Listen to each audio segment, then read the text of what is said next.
ఎన్నికలైపోయాయి. దాదాపుగా 9 నెలలు కళ్ళు మూసుకొని కళ్ళు తెరిచేసరికి అప్పుడే 9 నెలలు గడిచిపోయింది. నిజంగా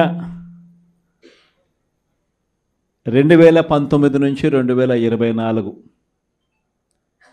మన ప్రభుత్వం ఉన్నప్పుడు, అంటే వైఎస్ఆర్సిపి జగన్ 1 పరిపాలన ఉన్నప్పుడు మనమంతా కూడా ఆ 5 ఏళ్ళు చరిత్రలో ఎప్పుడు చూడని విధంగా, ఇంతకుముందు ఎప్పుడైనా ఇది సాధ్యమేనా అని అనుకునే పరిస్థితి నుంచి కాదు, లేదు, ఇది సాధ్యం అవుతుంది అని చెప్పి చరిత్ర మార్చిన పాలన చూపించగలిగిన పాలన ఎక్కడైనా జరిగింది అని అంటే అది వైఎస్ఆర్ కాంగ్రెస్ పార్టీ పాలనలోనే మాత్రమే జరిగిందని చెప్తాను. ఈరోజు పరిస్థితి ఏమిటి అని చెప్పి ఒక్కసారి చూస్తే, నేను చెప్పిన ప్రతి అంశంలో కూడా ఒకవైపున సూపర్ 6 గాలికి ఎగిరిపోయింది, సూపర్ 7 గాలికి ఎగిరిపోయింది, ఎన్నికలప్పుడు చెప్పిన మేనిఫెస్టో చెత్తబుట్టలోకి వెళ్ళిపోయింది, ప్రజలకు ఇచ్చిన మాటలు మోసాలుగా తేలిపోయాయి. మరోవైపున వ్యవస్థలన్నీ కూడా, ఇప్పుడు నేను చెప్పిన వ్యవస్థలన్నీ కూడా విద్య, వైద్యం, వ్యవసాయం, గవర్నెన్స్, అన్ని వ్యవస్థలు కూడా తిరోగమనంలో కనిపిస్తూ ఉన్నాయి. కేవలం ఒకే ఒక్క వ్యక్తి మారాడు ముఖ్యమంత్రి, ఒకే ఒక పార్టీ మారింది, వైఎస్ఆర్సీపీ పక్కకు పోయి టీడీపీ వచ్చింది. తేడా అంతే. ప్రతి వ్యవస్థ తిరోగమనం, ప్రజలకు అంతవరకు అందుతూ ఉన్న ప్రతి పథకం రద్దు, వీళ్ళు చేస్తామన్న ప్రతి పథకము మోసం, అబద్ధం. కేవలం 9 నెలల కాలంలోనే ఇవన్నీ మన కళ్ళ ఎదుటే ఇవాళ కనిపిస్తూ ఉన్న పరిస్థితులు. నేను అందుకనే చెప్తా ఉన్నా, ఈరోజు ఓడిపోయినా కూడా చెప్తా ఉన్నా, మనకి ఇంతకుముందు 50% ఓట్ షేర్ వచ్చింది. ఈ ఎన్నికలు అయిపోయేసరికి మన ఓట్ షేర్ 40%. ఒక 10% ఓట్ షేర్ మనకు రావాల్సింది రాకుండా పోయింది. కారణం, ఆ రోజు కేవలం మీ జగన్ అబద్ధాలు చెప్పలేకపోయాడు, అదొక్కటే కారణం. కానీ నేను చెప్తా ఉన్నా, మీ జగన్ అబద్ధాలు చెప్పలేకపోయాడు కాబట్టి అధికారానికి మనం దూరం అయ్యాం.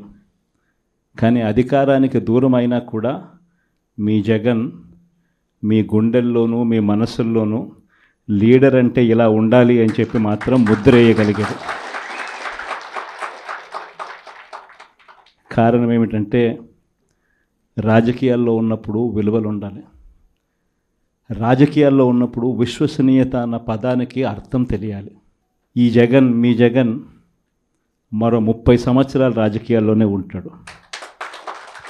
ఈరోజు తెలుగుదేశం పార్టీ కార్యకర్తలు, తెలుగుదేశం పార్టీ నాయకులు ఏ ఒక్కరూ కూడా ఏ ఇంటికి వెళ్ళే పరిస్థితి లేదు. వీళ్ళు గన ఇళ్ళకు పోవడం మొదలు పెడితే, వీళ్ళు గన ప్రజల్లో తిరగడం మొదలు పెడితే ఏమవుతుంది? ఆ ఇంట్లో నుంచి ఆ చిన్నపిల్లలు మొదలు పెడతారు. ఏమంటారు? నా 15,000 ఏమైంది, నా 15,000 ఏమైంది, నా 15,000 ఏమైందని. ఆ ఇంటికి వెళ్ళినప్పుడు ఆ ఇంట్లో ఆ చిన్నపిల్లల తల్లులు, ఆ పిన్నమ్మలు అడుగుతారు, ఏమని? నా 18,000 ఏమైంది, నా 18,000 ఏమైంది, నా 18,000 ఏమైందని.